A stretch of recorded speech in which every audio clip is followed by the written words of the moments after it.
ಇವತ್ತಿನ ವಿಷಯ ಗಿಡ ಮರ. ಗಿಡ ಮರ. ನಾವು ಮರವನ್ನು ಉಳಿಸಿದರೆ ಅದು ನಮ್ಮನ್ನು ಉಳಿಸುತ್ತದೆ. ಜನಸಂಖ್ಯೆ ಜನಸಂಖ್ಯೆ ಜಾಸ್ತಿ ಆಗುವುದರಿಂದ ಆಮ್ಲಜನಕ ಕೊರತೆಯಾಗುತ್ತದೆ. ಹೀಗಾಗಿ ನಾವು ಮರವನ್ನು ನೆಡಬೇಕು. ಎಲ್ಲರಿಗೂ ನೆಡಲು ಹೇಳಬೇಕು. ಮರ ಉಳಿಸಿ ಜೀವ ಉಳಿಸಿ. ಮರ ಅಂದರೆ ಜೀವ. ಅದನ್ನು ನಾವು ಗಿಡ, ಮರ, ಬಳ್ಳಿ, ಪಕ್ಷಿ, ಪ್ರಾಣಿ ನಮಗೆ ದೇವರು ಕೊಟ್ಟ ವರ.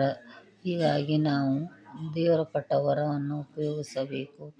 ಮರವನ್ನು ನೆಡಿರಿ, ಗಿಡ ನೆಡಿರಿ, ಬಳ್ಳಿಗಳನ್ನು ಹಚ್ಚಿ, ಗಿಡವನ್ನು ಎಲ್ಲರೂ 5 ಗಿಡವನ್ನು ನೆಡಿರಿ.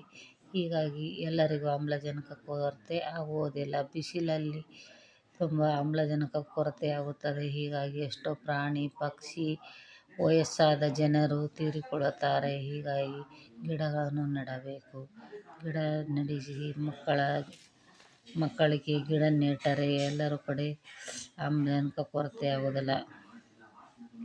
ಹಣ್ಣು ಕಾಯಿ ಕೊಡುತ್ತದೆ, ನೆರಳು ಕೊಡುತ್ತದೆ. ಇನ್ನು ಎಷ್ಟು ಜನರಿಗೆ ನೆರಳು ಕೊಡುತ್ತದೆ. ಪ್ರಾಣಿ ಪಕ್ಷಿಗಳಿಗೆ ನೆರವಾಗಿದೆ. ಗಿಡವನ್ನು ನೆಡಿರಿ. ಗಿಡ ನೆಡುವುದರಿಂದ ಹಲವಾರು ಪ್ರಯೋಜನಗಳು.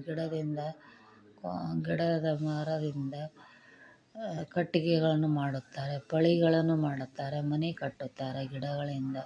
ಹೀಗಾಗಿ ದೊಡ್ಡ ದೊಡ್ಡ ಮರ ಗಿಡ ಬೆಳೆಸಿ ಎಲ್ಲರ ಪ್ರಾಣ ಉಳಿಸಿ. ಗಿಡದಿಂದ ನಾನಾ ಸೌಕರ್ಯಗಳು ಸಿಗುತ್ತವೆ. ಆಮ್ಲಜನಕ ಸಿಗುತ್ತದೆ, ನೆರಳು ಸಿಗುತ್ತದೆ.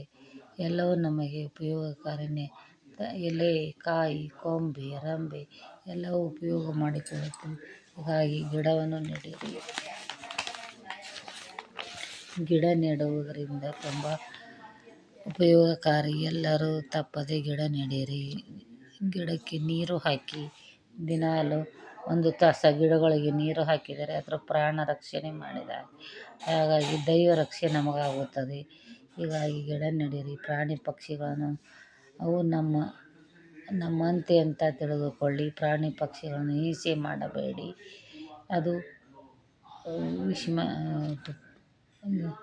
ಗಿಡ, ಮರ, ಬಳ್ಳಿಗಳನ್ನು ಚೆನ್ನಾಗಿ ಉಪಯೋಗಿಸಿಕೊಳ್ಳಿ. ನೆಡಿರಿ. ಗಿಡ ನೆಡಿರಿ, ಮರ ನೆಡಿರಿ. ದೇಶದ ಪ್ರಗತಿಗಾಗಿ ಗಿಡ, ಮರ ಎಲ್ಲವನ್ನು ಉಳಿಸಿರಿ.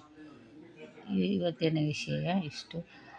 ಸಬ್ಸ್ಕ್ರೈಬ್ ಮಾಡಿ, ಶೇರ್ ಮಾಡಿ, ಕಮೆಂಟ್ ಮಾಡಿ, ಲೈಕ್ ಮಾಡಿ.